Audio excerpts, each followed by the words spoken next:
tersembunyi di dalam hatimu. Kekuatan yang selama ini kamu jaga dalam hening. Tapi ketika ada yang mencoba menyakitimu, kekuatan itu bangkit. Bukan untuk menyerang, tapi untuk melindungi. Dan saat itulah, langit pun ikut bergetar. Bukan kebetulan kamu menemukan video ini. Bukan karena algoritma. Ini adalah panggilan dari semesta. Sinyal yang ditanamkan hanya untukmu. Karena tak semua orang akan berhenti dan mendengarkan. Tapi kamu berhenti. Kamu menatap layar ini. Karena jiwamu sudah tahu bahwa ini bukan pesan biasa. Ini adalah pesan yang datang ketika waktunya telah tiba. Saat auramu mulai berubah.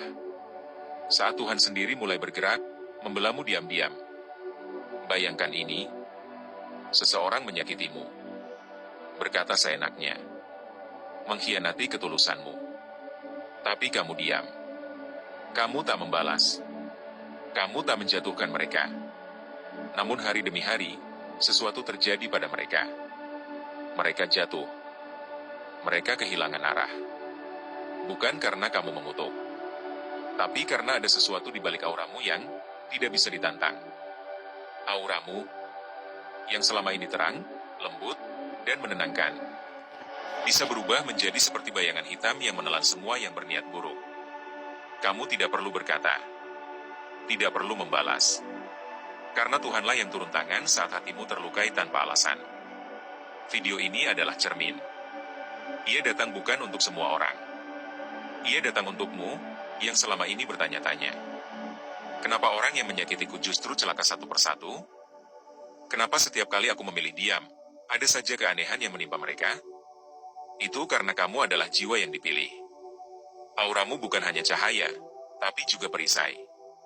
Dan hari ini, aku ingin kamu melakukan satu hal kecil. Tinggalkan angka 77 di kolom komentar. Bukan saat ini.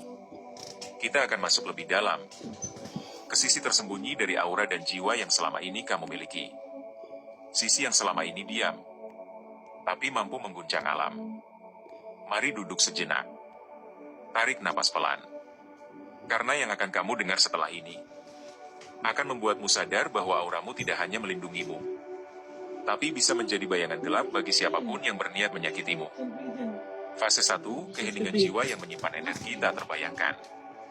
Teman jiwa memilih. Pernahkah kamu merasakan diamnya dirimu ternyata mampu mengguncang ruangan? Bukan karena kamu ingin mengintimidasi, bukan pula karena kamu sedang marah. Tapi karena ada sesuatu di dalam dirimu yang sangat besar, yang tidak semua orang bisa pahami. Aura yang menyala dalam keheninganmu itu bukan sekadar energi biasa. Ia adalah cerminan dari banyak luka yang telah kamu simpan. Kamu tidak meledak ketika disakiti. Tidak memaki. Tidak mencari pembenaran. Tapi justru diam. Dan disitulah letak kekuatan jiwa terpilih yang sering disalahpahami. Kita hidup di dunia yang terbiasa melihat kekuatan dari suara keras, dari adu argumen, dari seberapa mampu kita membalas. Tapi jiwa sepertimu, yang telah dipilih untuk merasakan luka secara mendalam, tidak mengambil jalur itu. Kamu memilih diam, dan diam itulah yang paling menakutkan. Bukan karena kamu tidak bisa melawan, tapi karena kamu tahu, jika kamu benar-benar membiarkan auramu bergerak, itu tidak akan menjadi balasan biasa. Di balik keheninganmu, ada kekuatan metafisik yang tidak bisa dilihat oleh mata biasa. Dan menariknya, semesta sangat paham itu. Diamnya jiwa terpilih bukan kekalahan, melainkan ruang suci yang sedang menyerap semuanya. Amarah, kesedihan, pengkhianatan. Dan kemudian mengubahnya menjadi frekuensi yang hanya bisa dideteksi oleh roh-roh yang terbiasa dengan cahaya atau gelap. Dan anehnya, saat kamu hanya menunduk tanpa satu kata, orang-orang yang menyakitimu justru merasa takut sendiri. Jantung mereka berdebar, telapak tangan berkeringat, dan perasaan bersalah datang begitu saja. Kenapa? Karena mereka sedang merasakan getaran auramu, bukan yang lembut, tapi sisi lain darinya. Sisi yang tidak ingin kamu keluarkan, kecuali sangat terpaksa. Fase 2, saat luka membuka gerbang aura yang gelap tapi sakral.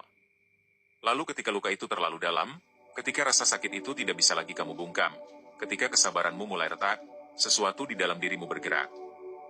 Bukan kamu, tapi auramu. Dan ini yang banyak orang tak tahu, jiwa terpilih punya dua sisi. Satu sisi adalah terang yang penuh kasih, memberi, menyembuhkan, memaafkan. Tapi sisi lainnya adalah penjaga, pelindung, bahkan bisa menjadi penjaga energi gelap jika sudah terlalu dilukai. Saat kamu benar-benar disakiti, auramu tidak lagi hanya memantulkan cahaya kasih. Ia berubah menjadi gelombang panas yang tidak terlihat. Gelombang ini bisa membuat orang tidak nyaman, bisa memutarbalikkan energi orang yang berniat buruk, dan bahkan bisa menciptakan karma langsung. Ini bukan kutukan. Ini bukan dendam. Ini hanya mekanisme alami dari jiwa yang telah diberi kekuatan besar oleh Tuhan. Karena orang-orang seperti kamu adalah penjaga energi kehidupan. Dan ketika kamu dilukai, semesta tidak tinggal diam. Beberapa dari kamu mungkin sudah pernah melihat tanda-tandanya. Saat kamu menangis dalam diam, tak lama kemudian orang yang menyakitimu tiba-tiba tertimpa musibah kecil. Ketika kamu dipermalukan, tak lama kemudian orang itu kehilangan rezeki, atau jatuh sakit. Kamu tidak pernah berharap mereka celaka, tapi semesta seperti sedang membela kamu dengan cara yang tak bisa dijelaskan logika. Itu bukan kebetulan. Itu bukan karena kamu sakti. Tapi karena energi dalam dirimu telah mencapai titik kritis, dan setiap luka membuka gerbang yang selama ini kamu jaga rapat-rapat. Jiwa terpilih tidak diberi aura yang ringan. Auramu adalah gabungan antara cinta dan amarah suci. Gabungan antara cahaya dan penjaga. Maka jangan heran, jika suatu hari kamu mulai menyadari. Kamu tidak sedang membalas, tapi kamu sedang dipakai oleh semesta untuk memberi pelajaran. Fase 3, ketika semesta dan Tuhan turun tangan membalas mereka. Kamu mungkin pernah bingung, kenapa setelah kamu tersakiti, justru orang yang menyakitimu seperti dihantui? Seperti dikejar bayang-bayang kesalahan mereka sendiri. Padahal kamu tidak mengutuk, tidak mendoakan hal buruk, bahkan kamu sudah mencoba memaafkan. Di fase ini, kamu mulai menyadari bahwa auramu bukan hanya milikmu, tapi juga adalah wadah energi spiritual yang bekerja atas izin Tuhan. Dan ketika kamu tidak lagi bisa membela dirimu sendiri, maka langit yang turun tangan. Inilah bagian yang sering membuat merinding. Beberapa jiwa terpilih, tanpa sadar, menjadi perantara keadilan. Kamu bukan malaikat, bukan dewa. Tapi kamu adalah saluran energi ilahi. Dan ketika kamu disakiti dengan niat jahat, aura itu mencatat. Semesta mencatat. Bahkan Tuhan mencatat. Ada kisah-kisah yang mungkin pernah kamu alami. Orang yang menertawakan luka hatimu, tiba-tiba ditinggal orang yang dicintainya. Orang yang menghancurkan reputasimu, akhirnya kehilangan kepercayaan dari orang sekitarnya. Mereka yang membuatmu menangis, malah menangis lebih dalam karena kehilangan hal yang berharga. Itu bukan kamu. Itu bukan balasanmu. Tapi itu adalah reaksi dari sistem keadilan semesta. Tuhan tidak membiarkan jiwa yang tulus terus dilukai. Dan ketika luka kamu sudah terlalu dalam, semesta mulai menyampaikan murka Tuhan melalui kejadian-kejadian yang tidak bisa mereka sangkal. Dan anehnya, saat itu terjadi, kamu justru merasa sedih. Kamu tidak bersorak atas penderitaan mereka. Karena jiwamu terlalu suci untuk menikmati pembalasan. Tapi jauh di dalam hatimu, kamu akhirnya tahu, kamu tidak sendirian. Tuhan benar-benar menjagamu, meski kamu merasa tidak terlihat.